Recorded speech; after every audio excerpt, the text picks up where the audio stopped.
Guys, so what is generalized anxiety disorder, which is also called as GAD? It is basically understanding the persistent worry.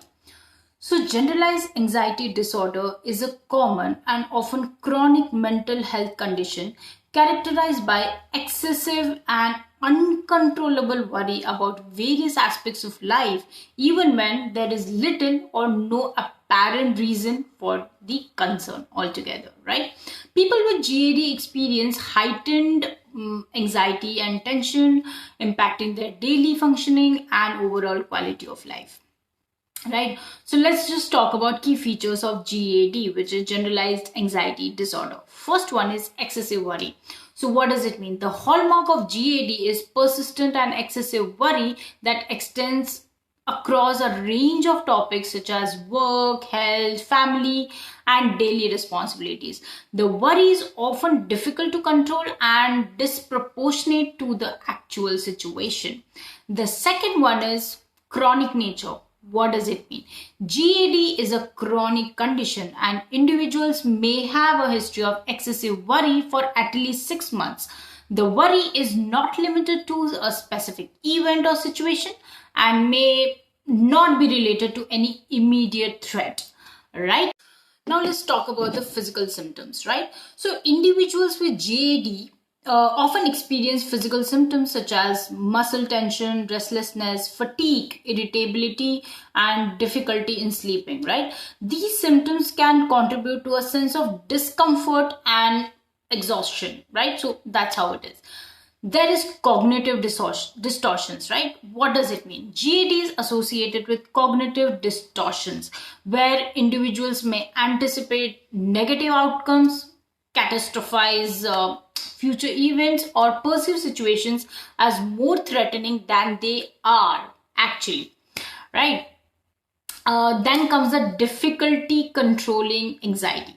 What does it mean? Individuals with GAD find it challenging to control their worry even when they recognize that it is excessive, right? Attempts to stop or suppress the worry are often unsuccessful.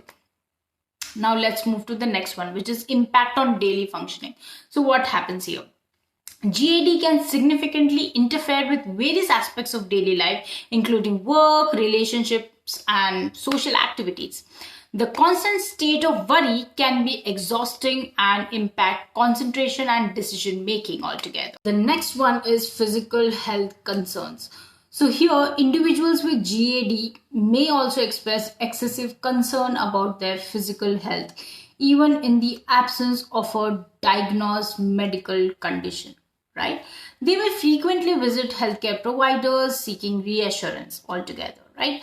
Now, there can also be co-occurrences with let's say other disorders as well. So GAD often coexists with other mental health conditions such as depression, other anxiety disorders, or substance abuse disorders as well, right? So that's how it is. Now let's look at the causes and risk factors.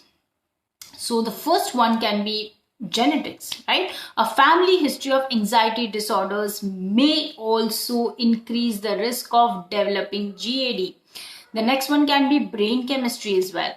Imbalance in neurotransmitters, particularly you can talk about serotonin and various other chemicals, right, in the brain are thought to contribute to GAD altogether, right? So environmental factors can also play a role, right? Stressful life events, trauma, or chronic stress can actually trigger or exacerbate or GAD, right? Personality traits as well, like individuals with certain personality traits such as perfectionism or tendency to be overly cautious may be more susceptible to GAD, right? So that's also possible. Now let's just talk about diagnosis and treatment. So diagnosing GAD involves a thorough assessment by a mental health professional. So it's a thing which one has to do, right? Criteria outlined in the Diagnostic and Statistical Manual of Mental Disorders are typically used for diagnosis, right? So that's how it is. Now let's just talk about the treatment options, right? So psychotherapy, which is again cognitive behavioral therapy, which is also called as CBT. CBT is a widely used therapeutic approach for GAD, focusing on identifying and challenging irrational thoughts and developing coping strategies.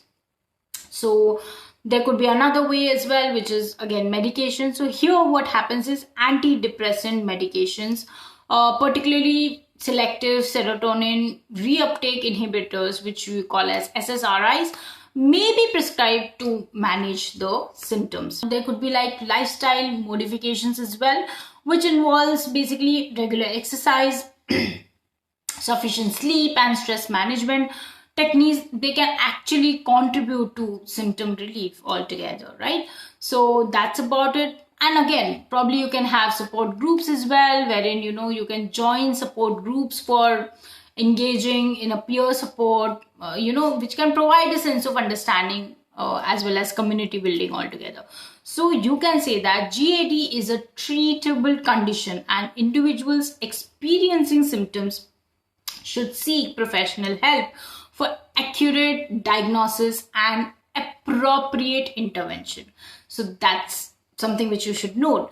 Early intervention can significantly improve outcomes and enhance the individual's ability to manage and cope with excessive worry.